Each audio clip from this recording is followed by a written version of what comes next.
Hello students, welcome once again. Students, जैसा कि आप जानते ही हैं कि आजकल बोर्ड एग्ज़ाम की तैयारी से रिलेटेड वीडियोस हम अपलोड कर रहे हैं और बुक वाइज चैप्टर वाइज हमने शॉर्ट क्वेश्चंस और लॉन्ग क्वेश्चंस को समझ लिया है कि कौन कौन से क्वेश्चंस पर हमें पहले फोकस करना है। यदि आप उन वीडियोस को मिस कर गए हैं तो नीचे डिस्क्रिप्शन बॉक्स में उन वीडियोस का लिंक दिया गया है। और आज की वीडियो में हम समझ रहे हैं पोएम से रिलेटेड क्वेश्चंस को। एग्ज़ाम में पोएम से रिलेटेड शॉर्ट क्वेश्चंस भी आएंगे और ऑप्शन भी आएगा कि आप अगर क्वेश्चन नहीं करना चाहते तो पोएम की 4 लाइंस लिख सकते हैं। लेकिन अगर कुछ स्टूडेंट बहुत ज़्यादा अच्छे से तैयारी करना चाहते हैं और करनी भी चाहिए तो आपको पोएम से रिलेटेड इन शॉर्ट क्वेश्चंस को भी समझना चाहिए। तो स्टार्ट करते हैं आज की वीडियो को। क्लास 10 पोएम सिलेबस से important short question from all poems. Question number 1, what happened when the dust of snow fell on the poet. और यहाँ मैंने अंडरलाइन किया है ताकि आप समझ जाएं कि ये कौन सी पोएम से रिलेटेड क्वेश्चन है। क्या हुआ जब डस्ट ऑफ स्नो कवि के ऊपर गिरी।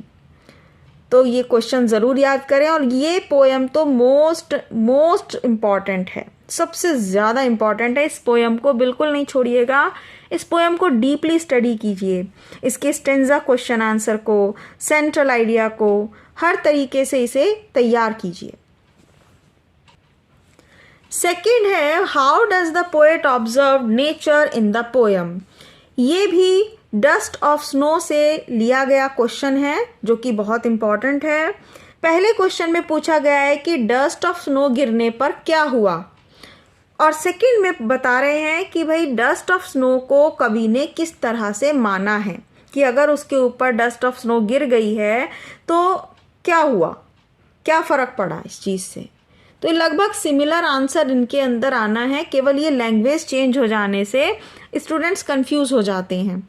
और एक चीज़ और स्टूडेंट्स, अगर आप डस्ट ऑफ स्नो से रिलेटेड सेंट्रल आइडिया याद कर चुके हैं तो आप उससे भी हेल्प ले सकते हैं और उसमें इन दोनों क्वेश्चन से रिलेटेड कही गई बात को यहाँ पर आंसर बनाकर लिख सकते हैं।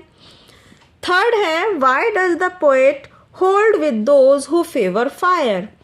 कवि उन लोगों के साथ पक्ष क्यों लेते हैं, फेवर क्यों करते हैं जो फायर से रिलेटेड हैं, फायर से मानते हैं कि संसार का जो एंड होगा वो फायर से होगा। इस वीडियो में हम टोटल 9 क्वेश्चंस पढ़ रहे हैं। इन 9 क्वेश्चंस को आप सबसे पहले पढ़ लीजिएगा और समझ लीजिएगा। What would the tiger do in a forest. Tiger एक जंगल में क्या करेगा। ये क्वेश्चन रिलेटेड है poem tiger in the zoo से। फिफ्थ क्वेश्चन है, why do you think the tiger was stalking in cage, what does it show. आप क्या सोचते हैं कि टाइगर पिंजरे में क्यों घूम रहा है और यह चीज़ क्या दिखाना चाहती है, क्या प्रदर्शित करती है। ये दोनों question tiger in the zoo से लिए गए हैं और पहली पोएम तो डस्ट ऑफ स्नो बहुत इम्पॉर्टेंट है और उसके बाद जो पोएम इम्पॉर्टेंट है वो है tiger in the zoo. Next है, who was Amanda. What idea do you form her through the poem. Amanda कौन थी और पोएम को पढ़कर आप उसके बारे में क्या आइडिया लगाते हैं कि वो कैसी लड़की है, उसके साथ क्या हो रहा है, वो सही है या गलत है। एनीथिंग जो भी पोएम में कहा गया है वो आपको यहाँ बताना है। इसी पोएम से रिलेटेड नेक्स्ट क्वेश्चन है, why does Amanda wish to be an orphan. Amanda एक अनाथ लड़की क्यों बनना चाहती है।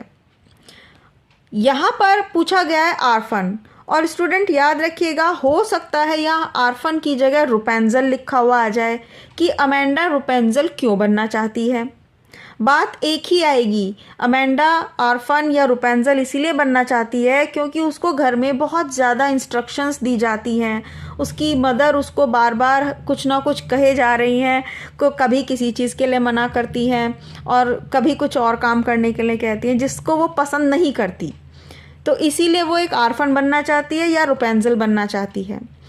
ओवरऑल हमें अमेंडा पोएम भी बहुत ध्यान से पढ़नी है, ये भी एक इम्पॉर्टेंट पोएम है और आप इसके ये 2 क्वेश्चन ज़रूर से समझ लें।